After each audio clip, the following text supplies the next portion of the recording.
ఏది అయినా ట్రై చెయ్యి ఆచి చికెన్ మసాలా. సంవత్సరాలు గడుస్తూనే ఉంటాయి, జనరేషన్లు మారిపోతూనే ఉంటాయి, సరికొత్త టెక్నాలజీలు పుట్టుకొస్తూనే ఉంటాయి, సైంటిస్టులు ఏదో ఒకటి కనిపెడుతూనే ఉంటారు. కానీ ఇదొక్కటే ఇప్పటికీ తేలని మిస్టరీగా మిగిలిపోయింది. అసలు ఏలియన్స్ ఉన్నాయా? అమెరికా మాజీ అధ్యక్షుడు బరాక్ ఒబామా చెప్పింది విని కిరాక్ అయిపోతారంట.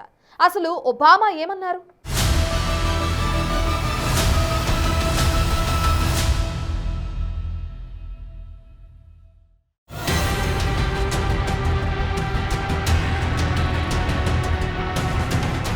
ఏలియన్స్ అంతు చిక్కని రహస్యం.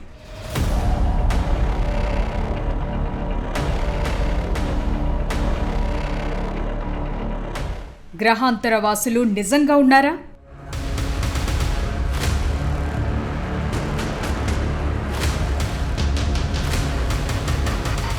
ఏలియన్స్ పై ఎన్నో ఊహాగానాలున్నాయి.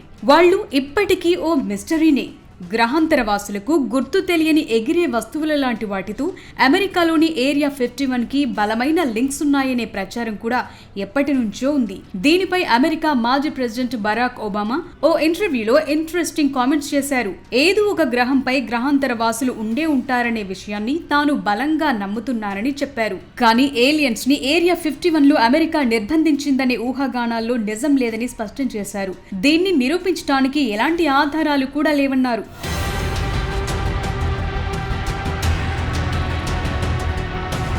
10 ఏళ్ల కిందట యుఎస్ ఎయిర్ ఫోర్స్ రీపర్ డ్రోన్లు సేకరించిన రాడార్ రికార్డింగ్స్ లో మధ్య ప్రాచ్యంలోని కొన్ని ప్రాంతాలపై ఏలియన్స్ ఉనికి కనిపించిందని అనేక రిపోర్టులు వచ్చాయి. ఇప్పుడు వాటిపైనే ఒబామా స్పందించారు. గ్రహాంతర వాసుల ఉనికికి సంబంధించిన అనేక రికార్డులు అమెరికా ప్రభుత్వం దగ్గర ఉన్నట్లు తాను అధికారంలో ఉన్న సమయంలో కూడా సమాచారం లేదన్నారు.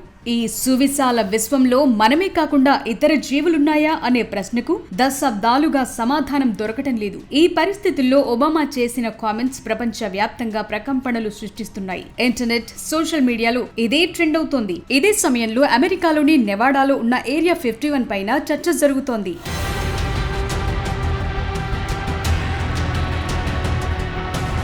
ఇది అత్యంత రహస్యమైన ప్రాంతం. ఇక్కడ అమెరికా సైన్యం, సైంటిస్టులు ఆయుధాలు సహా వివిధ టెక్నాలజీలను టెస్ట్ చేస్తారు. సైనిక శిక్షణ కూడా ఇస్తారు.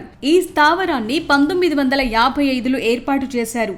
నెవాడా ఎడారిలో 200 కిలోమీటర్ల విస్తీర్ణంలో ఉంటుంది ఏరియా 51.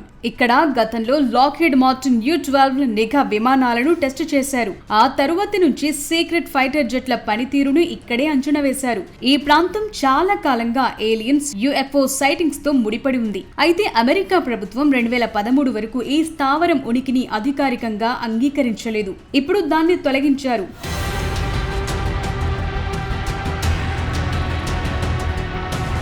అన్ఐడెంటిఫైడ్ అనామలీస్ ఫినామినా పట్ల ఆసక్తి పెరుగుతున్న క్రమంలో ఒబామా కామెంట్స్ కొత్త చర్చకు దారితీశాయి. ఇందుకోసం pentagon all domain anomaly resolution office కూడా ఏర్పాటు చేసింది. ఈ సంఘటనల గురించి ప్రభుత్వం మరింత సమాచారాన్ని బయటపెట్టాలని కోరుతూ కాంగ్రెస్ చట్టాలను ఆమోదించింది. అయితే భూమికి ఆవల జీవం ఉందని నిర్ధారించగల ఖచ్చితమైన ఆధారాలు లేవు. అయినప్పటికీ శాస్త్రవేత్తలు ఒక ఆధారాన్ని కనుగొనే ఆశతో అనంత విశ్వంలోని విస్తారమైన ప్రాంతాలను స్కాన్ చేస్తూనే ఉన్నారు. అయితే ఏలియన్స్ ఉనికిని కనుక్కునేందుకు రీసెర్చ్ చేస్తున్న క్రమంలో మొదలుపెట్టిన క్రౌడ్ సోర్స్ ప్రాజెక్టు కారణంగా ఇటీవలే శాస్త్రవేత్తలు పురోగతి సాధించారు. ఈ ప్రాజెక్టు పేరు సిటీ ఎట్ హోమ్. ఇది 1999లో ప్రారంభించారు.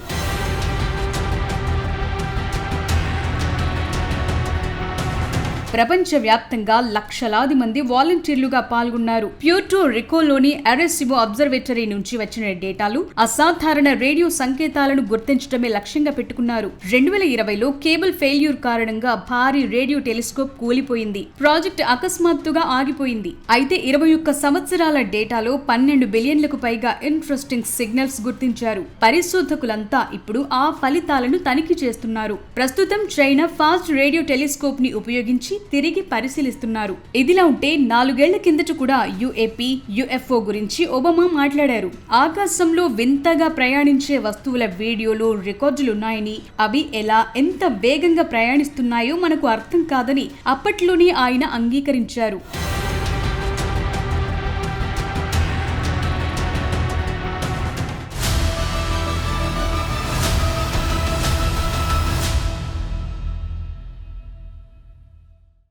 ఏలియన్స్ ఇప్పటికీ ఇదో సస్పెన్స్ సబ్జెక్ట్. ఉన్నాయో లేవో తెలియదు కానీ అప్పుడప్పుడు కనిపించే కొన్ని ఆబ్జెక్ట్ మాత్రం అనేక ప్రశ్నల్ని మిగిల్చి వెళ్ళిపోతుంటాయి. అవే ఏలియన్సా? ఏలియన్స్ ఎక్కడో ఓ చోట ఉంటాయనే ఒబామా వాదనే నిజమైతే మనకంటే వాళ్ళెంత అడ్వాన్స్డ్గా ఉండుంటారు? ఇంకా మన దాకా ఎందుకు రాలేకపోతున్నారు? ఏలియన్స్ గనక భూమి మీద ఎంట్రీ ఇస్తే ఏం జరుగుతుంది?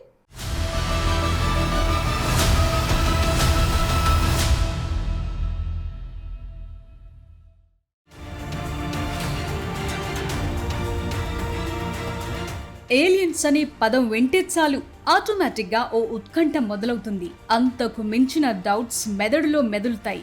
విశ్వం ఎంత అనంతమైందో అందులో దాగున్న రహస్యాలు కూడా అంతే అపరిమితం. అమెరికా మాజీ ప్రెసిడెంట్ బరాక్ ఒబామా కూడా ఆకాశంలో మనం వివరించలేని, గుర్తించలేని ఆబ్జెక్ట్స్ తిరుగుతున్న మాట నిజమన్నారు.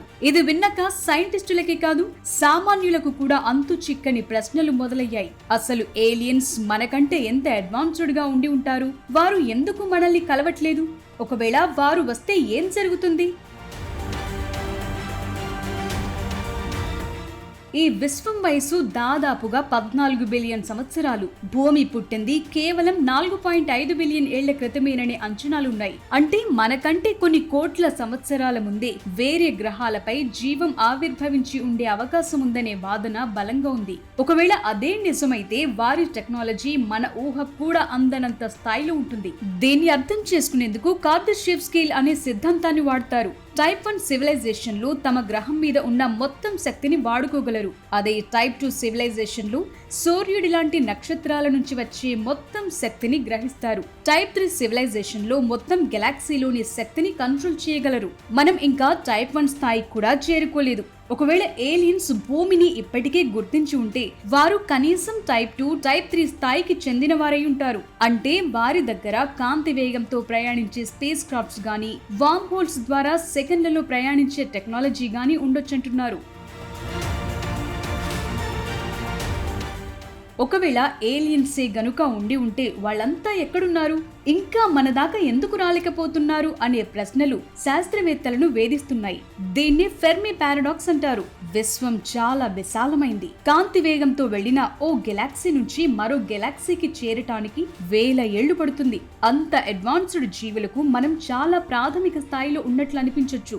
ఏ నాగరికత అయినా ఒక స్థాయికి రాగానే ప్రకృతి వైపరీత్యాల వల్ల, యుద్ధాల వల్ల అంతరించిపోతుందేమో అనే చర్చ కూడా ఉంది.